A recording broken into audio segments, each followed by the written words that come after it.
dari pengalaman kalian ini langsung, kan kalian udah pernah praktek langsung ke pasien ya? Ya. Nah itu pengalaman kalian mungkin ada hal-hal yang unik gitu, ataupun juga hal yang menegangkan. Aduh ini gimana ya? Saya harus gimana ya gitu? Karena kan baru gitu ya. Itu gimana? Kalau saya sih mungkin nyambung sama pembahasan sebelumnya juga.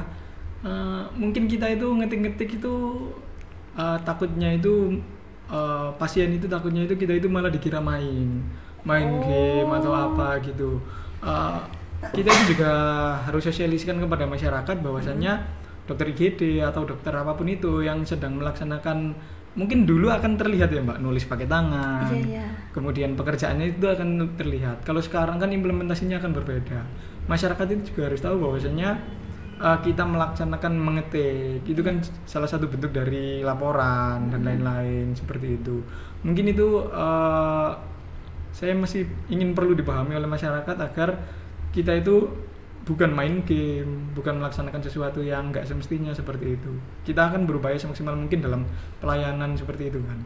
Oh, berarti kayak punya pengalaman yang ini ya, maksudnya dokter ini ngapain sih gitu ya? Oh, pernah punya pengalaman yang kayak gitu juga?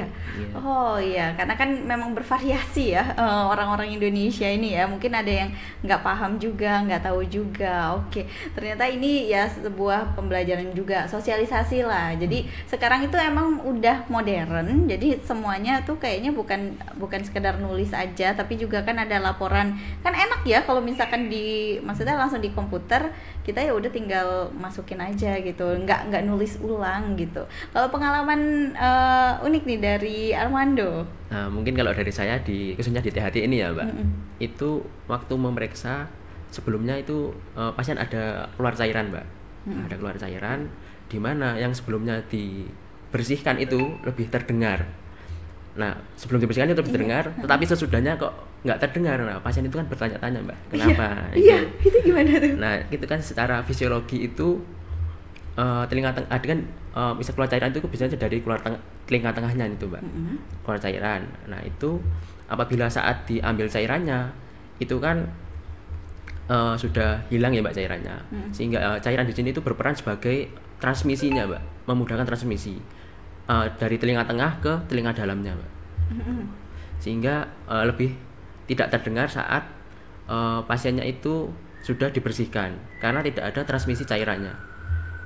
Jadi gimana tuh? Itu masih bisa mendengar kan?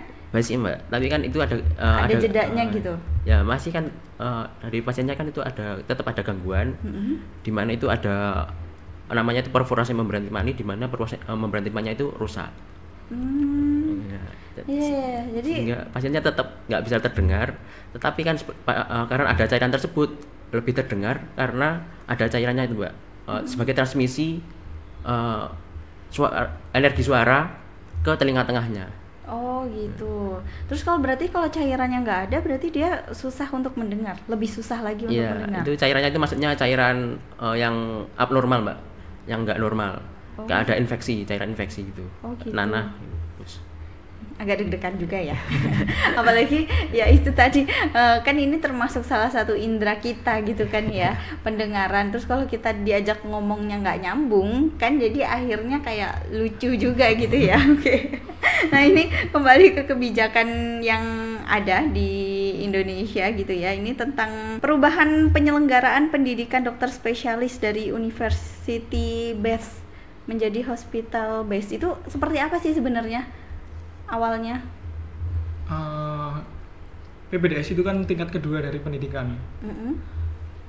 Sebenarnya nggak banyak orang tahu ya bahwasanya saya awalnya juga pun studi pendidikan kedokteran ini seperti apa sih, itu kan masih abu-abu seperti itu. Ternyata benar sama yang diomongin orang-orang bahwasanya pendidikan dokter itu lama.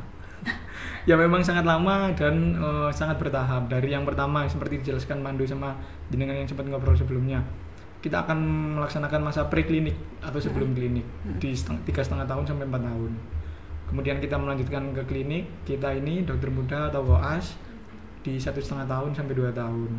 Nah, kita nanti akan diuji di ujian kompetensi UKMPPD, ujian kompetensi pendidikan dokter. Nah, setelah ujian ini kita akan lulus nih, kita akan resmi menjadi dokter.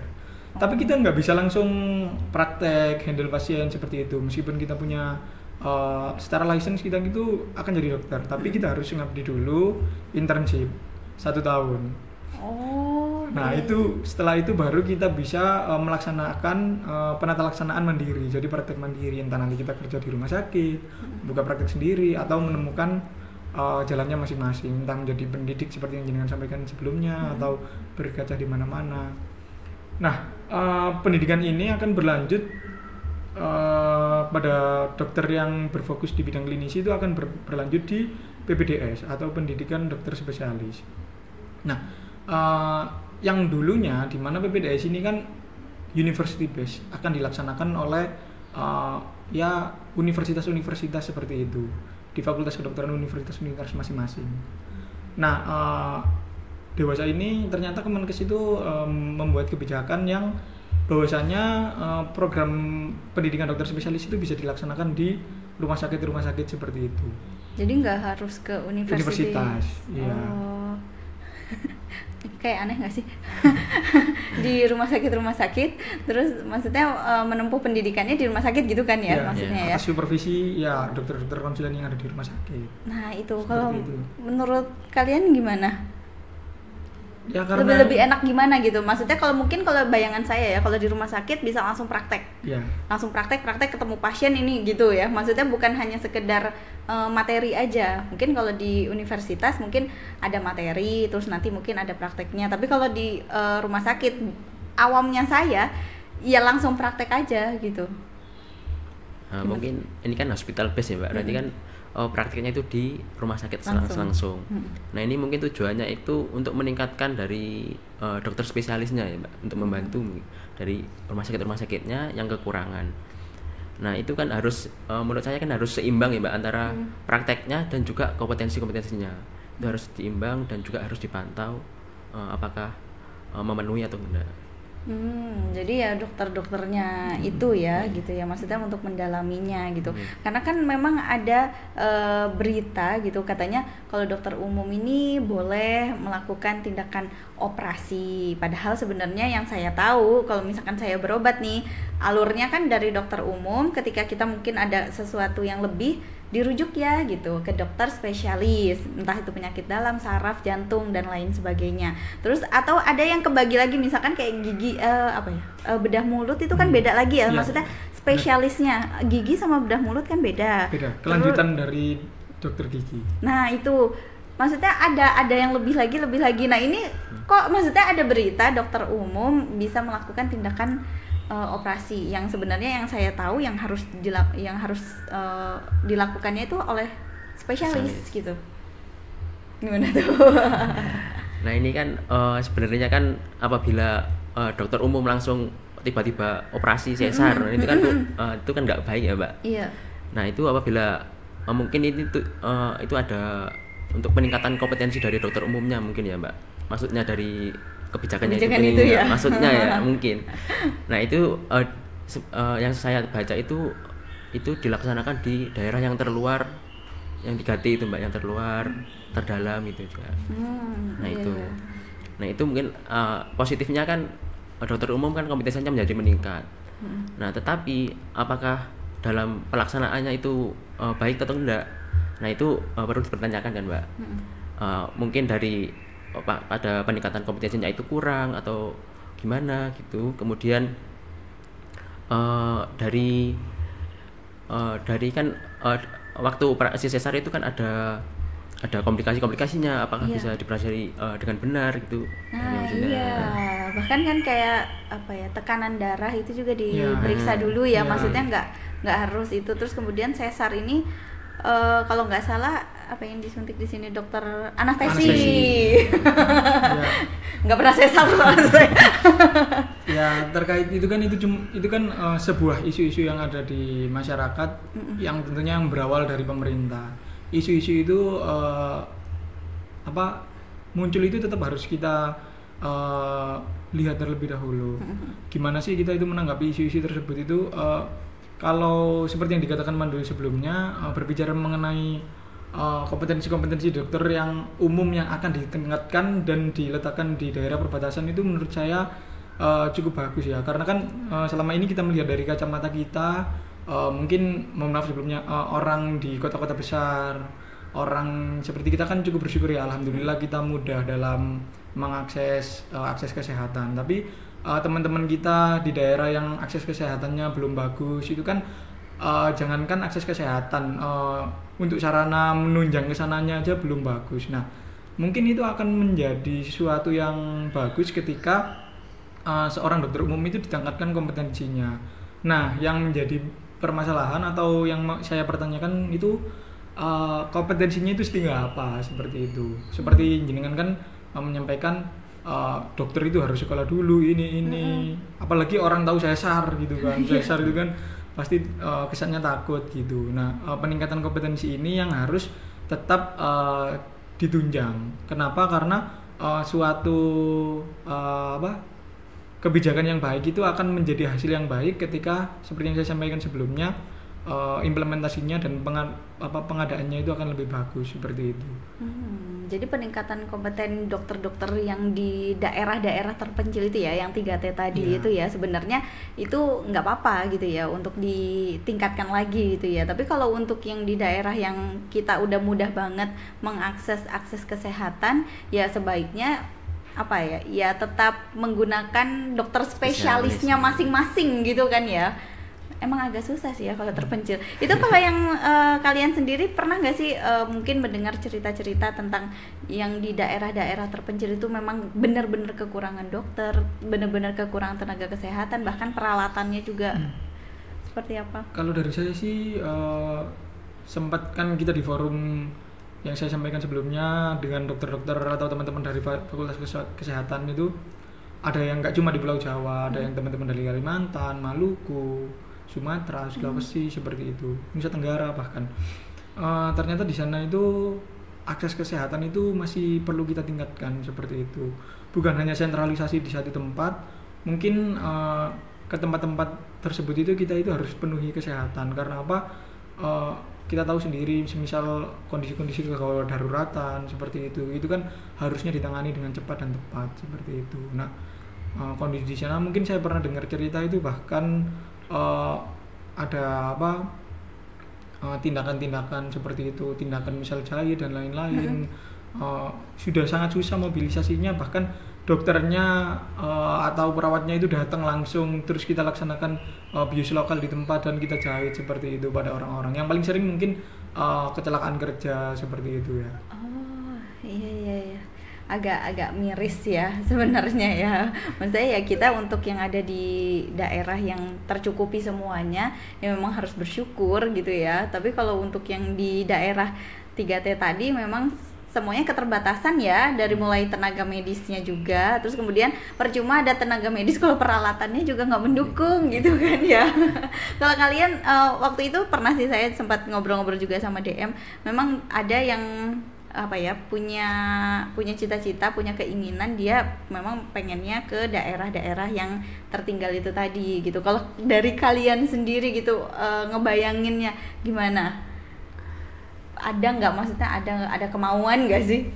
Kalau dari saya jujur mungkin enggak ya. Sulit banget soalnya ya. Bener-bener. Ya nggak apa-apa, kita maksudnya ya fair aja gitu ya. Kalau saya justru malah tertarik di, mungkin ini agak beda ya dari teman-teman, saya justru tertarik di kedokteran militer. Kedokteran kepolisian, seperti itu.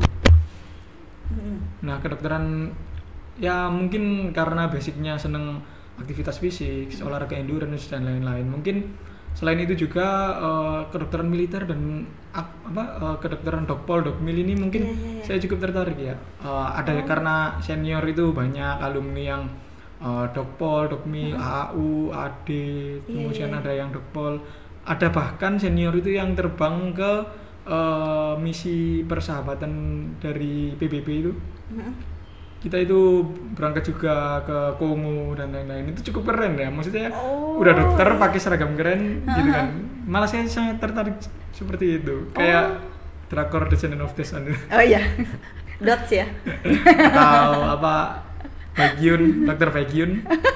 Keren juga kan. Oh iya, oh ini ya kiblatnya ke situ ya. Iya sih, enggak ya, pantas sih ya. Iya sama. Oh iya, jadi emang pengennya ke situ ya, ke militernya ya. Ya, militer atau kepolisian.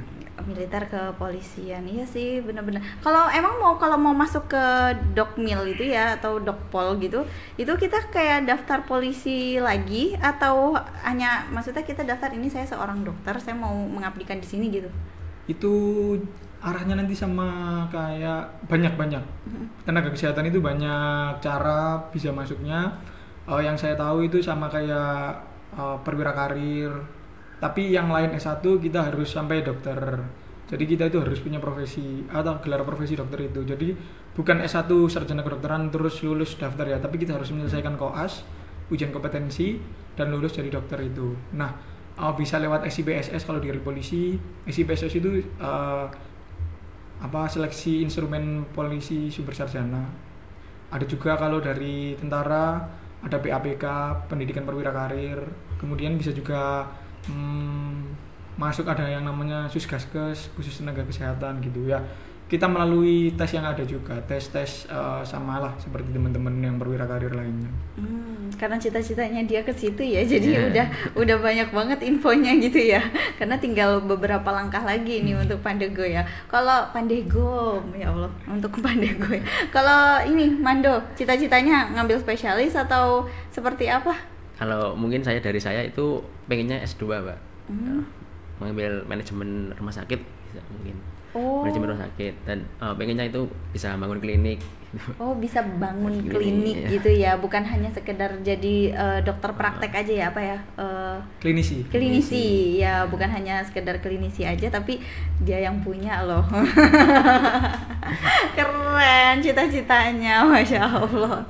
Nah, untuk kalian nih ya, karena FK ini yang banyak orang tahu suka bikin burnout gitu ya, dengan kegiatannya, dengan pelajarannya gitu ya, untuk mengisi waktu. Ada waktu luang nggak sih sebenarnya? Kadang saya mau bertanya untuk mengisi waktu luang emangnya ada gitu ya. Nah, untuk mengisi kepenatan kalian biasanya ngapain? Kalau saya rasa setiap orang itu waktunya sama ya Mbak, 24 jam. Iya bener emang. Maksud saya setiap orang itu waktunya 24 jam. Kalau orang lain bisa kerja sambil melakukan sesuatu yang dia suka, berarti manajemen waktu dia itu lebih bagus. Kalau saya sih selama ini mengisi waktu luang, kalau memang ada waktu luang atau menyempatkan buat lari. Oh, olahraga ya. Lari, road running atau trail running gitu. Senangnya ke mana nih? Maksudnya ke jalan-jalan yang seperti apa? Kalau di Lumajang ini saya senang banget lari ini sih, dari kos-kosan ke alun-alun terus ke terminal balik 15 kilo gitu. Terminal? Ya, Menak Kocer. Oh, Menak. Sambil lihat-lihat gitu. Kalau enggak, saya senang lari di Senduro, Guci Ali. Jadinya berarti kamu tuh udah kemana-mana ya? Ya, waktu luang aja sih Mbak, sore-sore gitu. Oh, sendirian apa maksudnya bareng-bareng? Kalau sama teman-teman kos ya bareng-bareng. Kalau cuma 5 kilo, 10 kilo, 15 kilo gitu. Cuma ya. Aku di treadmill itu 30 menit ya enggak sih, lebih kan kalau 15 kilo kan. Yang penting kalau Mando. Kalau dari saya itu sering mainnya ya Mbak. Kalau ada waktu senggang, misalnya kalau hari Sabtu Minggu nggak ada kegiatan dari perkuliahan atau koasnya nggak ada, kira senggang itu saya itu keluar ke pantai, bisa ke pantai gitu. Oh, lebih main ya. Kamu tuh sukanya main gitu ya. Waktu dulu itu sempat ke B29, kemudian Ranurgulo juga, Rupmarmani juga. Ranurgulo. Oh iya. Oh, kalau yang agak jauh Ranukumbolo. Ini mungkin cocoknya sama Pandego ya kalau Ranukumbolo ya, dengan treknya yang kayak gitu kan ya. Apalagi fisiknya kan dia OTW mau ke ini ya. Kalau kamu ya main aja lah ya. Yang penting tahu wisata yang di Lumajang seperti apa gitu ya, mumpung. Ini masih lama nggak di Lumajang? Saya setelah ini kembali ke Jember. Oh, sama kembali Jember. Oh, emang udah berapa lama di Lumajang? Saya 6 bulan. Oh, 6 bulan ya, cukup lama lah ya. 1 semester lah ya. udah hatam kemana aja gitu ya. Oke deh, makasih banyak ya kehadirannya. Semoga bisa bermanfaat podcast ini. Terima kasih. Terima kasih Mbak.